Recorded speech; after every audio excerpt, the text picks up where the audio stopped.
대통령 별의 순간 대운 찾는 법 173번째 챕터. 업과 열반. 첫 번째.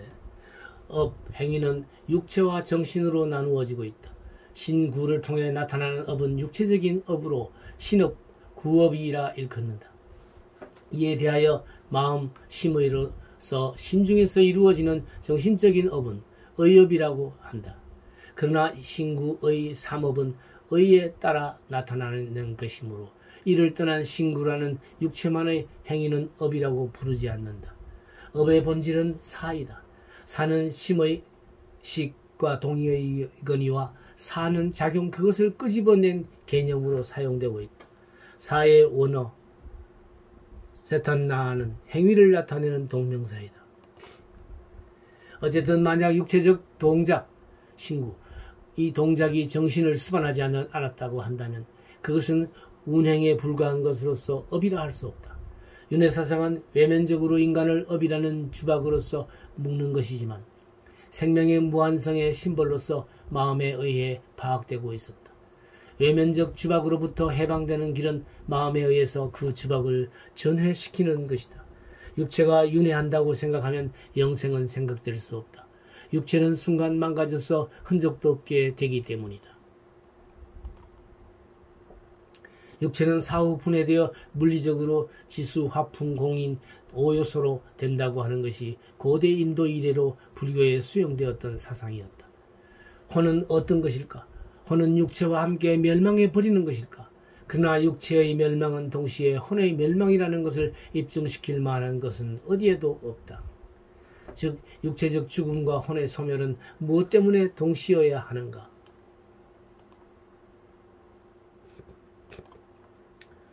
오히려 우리들에게 의식된 경험이 육체와 혼 내지 마음을 분리시키는 것은 아닐까? 가령 육체가 죽으면 물체의 소멸과 마찬가지로 그 육체는 물리적인 원소로 분해될 것이다. 그것은 확실하다. 그러나 인간은 육체의 죽음을 슬퍼하며 두려워한다. 의식적이다.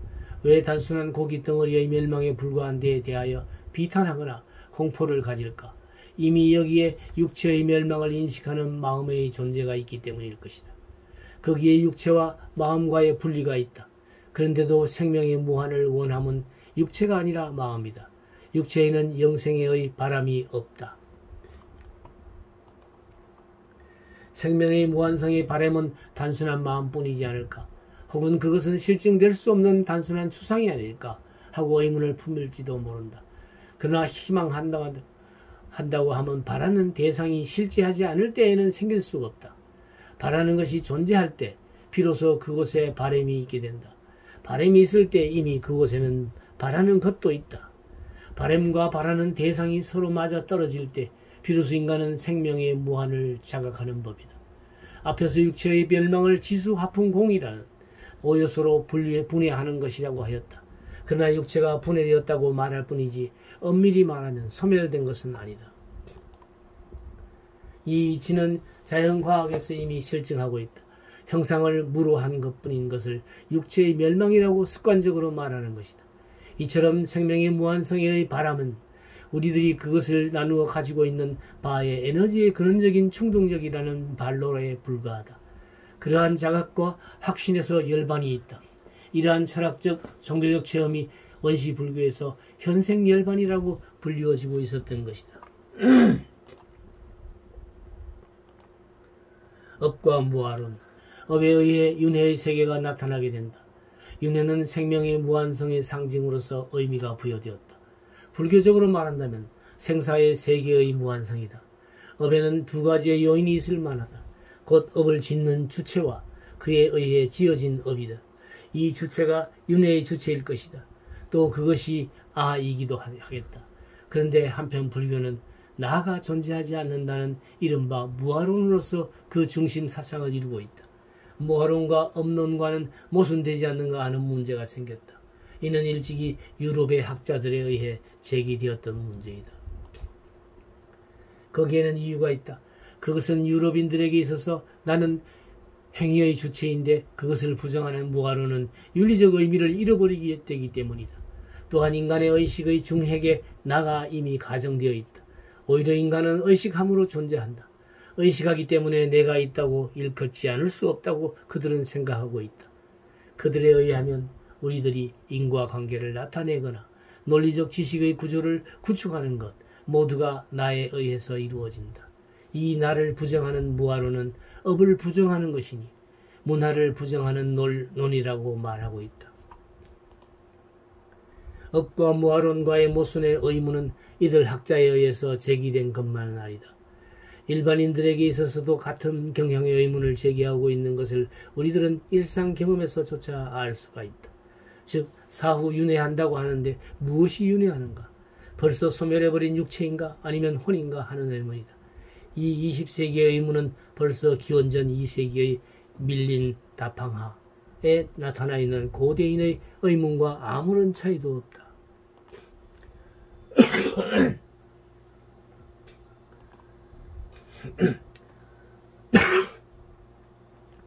밀린 다팡하에 있는 한두 개의 문답을 소개해보자. 메난드로스 왕이 나아가세나 비구에게 현재의 신심이나 다음 생에도 태어납니까? 하고 묻는다. 비구는 이에 대하여 그렇지 않습니다. 선악의 업에 의해 다른 새로운 신심이 다음 생에 생기는 것입니다. 하고 답한다. 다시 비구는 태어난다고 하는 것은 틀림없으므로 악업에서도 망칠 수는 없습니다. 고 말한다. 현재의 주체는 부정되더라도 업에 의해 다른 새로운 주체가 태어난다는 것이다. 존재의 상속이 연속하는 것이다. 생하는 것과 멸하는 것은 서로 다르지만 서로 앞것도 아니요 뒷것도 아닌 것처럼 동시적으로 연속되어 있습니다. 그런 까닭에 같지도 않고 다른 것도 아닌 그런 것으로서 마지막 의식에 의해 통섭하게 되는 것입니다. 즉 등불이 연속하는 것으로 인식되기 마련입니다. 등불의 연속에 의해 무아의 이치를 설하는 방식은 후에 발달 불교에서 이들관 등에 쓰이던 비유가 되었다. 이와 같이 사후 다음 생에 나는 신심은 현재의 신심은 아니다. 업에 의해 새로운 신심이 되어 태어난다. 그러나 그 신심도 상주불변한 실적 존재는 아니다. 신심을 존재하게 하거나 망가뜨리게 하는 작용을 지닌 것이 업이겠다. 신심은 이 세상에서도 다음 생에서도 늘 업에 의해 나타나다가는 소멸하는 현상적 형태에 지나지 않는다고 생각할 수 있다. 영혼과 무아론. 영혼의 존재에 관해 그리스의 메난드로스 왕과 나아가세나 비구와의 문답이 있다. 무릇 밀린 다팡하 이전에 고대로 수급하여 보면 영혼의 실제에 관하여 고대인들은 그것이 육체에 머문다고 생각했었던 것 같다. 6천년 전 이집트 왕조 시대의 기록마저 남아있다고 한다. 그러나 이 시대에서 영혼은 물론 학문의 대상이 되지 않고 고대인들은 단지 소박한 신앙의 대상으로서 취급한 것에 지나지 않았을 것이다. 이 고대인들의 신앙적인 심정은 고대에 국한되지 않고 20세기의 현대에서까지 자주 현대인들 사이에서도 다루어지고 있을 정도로 인간에게 내적으로 갖추어져 있는 심정이다. 고대의 시대가 지나자 영혼이란 무엇인가, 사후 그 영혼은 어떻게 될까 하는 것을 생각하기 시작했다. 인도의 고대의 사상들도 이 단계에 와서 그것을 문제로 삼아 철학적 관념인 아트마한으로 달리 말하여 추구하였다. 그 추구는 단순한 원시 종교에서의 막연한 신앙적 대상으로서의 영혼을 학문적 요구로서 탐구하기 시작했다는 것으로서 일단 일부 전진한 셈이다. 고대 인도만이 아니라 영혼을 추구하여 간 학문적 맹하는 서양에서도 나타났었다. 그리스의 철학자들에 의해서다. 그러나 그리스 철학자들에 의한 추구 방법은 영혼의 본체를 사변적으로 추구해 나갔기 때문에 형이사학적 심리론이라고 말해도 좋다. 이러한 사상사적인 배경을 가지고 그리스 왕 메난드로스의 영혼이 개념이 등장하였던 것이 밀린 다팡하이다. 그 때문에 그리스인의 그는 영혼을 형이상학적인 심리의 작용으로 파악하고 있다. 그는 나아가세나 비구에게 말한다. 존재여 모두 속에 있는 명, 지바. 명은 눈으로 빛깔이나 형태를 보고 귀로 소리를 듣고 코로 냄새를 맡고 혀로 맛을 알고 피부로 촉감을 느끼고 또는 뜻으로 사물을 분별합니다.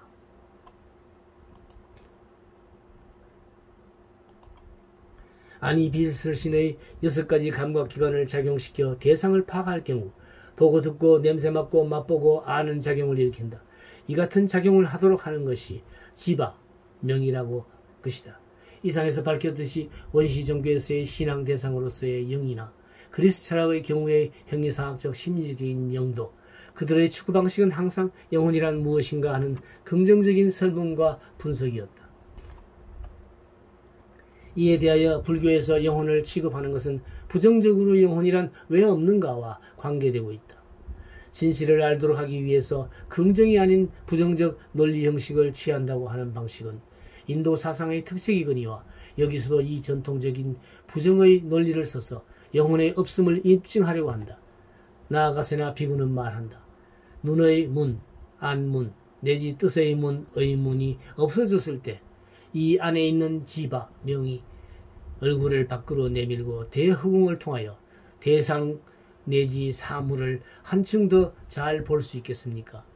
고 반론하고 안에 있는 지바가 눈 등의 육기관을 떠난 실적 존재가 아님을 설명하고 있다. 그러면 영혼에 대신할 만한 것은 무엇인가 하면 실적 존재로서 그 어떠한 것도 존재하지 않는다는 것이다. 여기서 무엇인가란 설문이 빗나갔기 때문에 답하려는 이는 어떻게 보고 듣고 하는 등의 심리적 작용이 생기는가로 말하고 있는 것이다. 실체의 문제가 아니라 현상적 생성의 문제로 바꾸어 놓여진 것이다. 나아가서나 비구는 그것을 다음과 같이 결론짓고 있다. 대왕이여, 눈의 식별작용이 일어나는 것은 눈과 빛깔의 형태에 의합입니다. 더욱 그것과 함께 감수, 지각, 의사, 촉감, 생명작용 등도 동시에 생겨납니다. 이와 같이 이런 일들은 다 연에 의해서 생기는 것입니다. 그러므로 영혼이 존재한다고 할 수 없습니다. 이비설신의에 관해서도 마찬가지로 전개되며 저마다 연에 의해서 생기는 것으로 그 깊숙한 곳에 있을 것 같은 실적인 주체자로는 영혼은 존재할 수 없음을 논단하고 있는 것이다. 이와 같이 우리들이 신심의 통일체로서 파악하고 있는 자기는 불교에 의하면 업들의 결합체에 불과하다고 생각되고 있다. 주의할 것은 고대의 불교, 원시 불교의 단계에서는 아직 그러한 업들을 통일하는 주체자를 생각하지 않았는데 반하여 통일체로서 파악되고 있는 자기를 심적 요소로 분해하는 방향으로 향하였다는 것이다. 이는 불교 이전부터 유포되어 있었던 고정적 주체자에 대한 비판이었기 때문이다.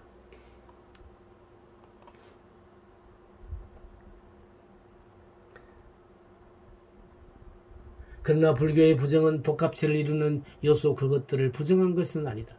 부정되었던 것은 복합체를 고정화시키려는 추상관념이다.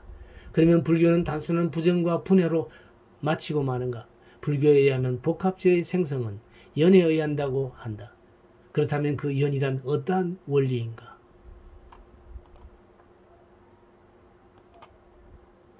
별의 순간 찾는 법 이 강좌는 현재 오프라인에서 1년 과정으로 진행되고 있습니다. 매주 토요일 오전 10시부터 오후 1시까지 3시간씩 해서 여기 서울동방문화대학원 대학 평생교육원에서 진행하고 있는데요.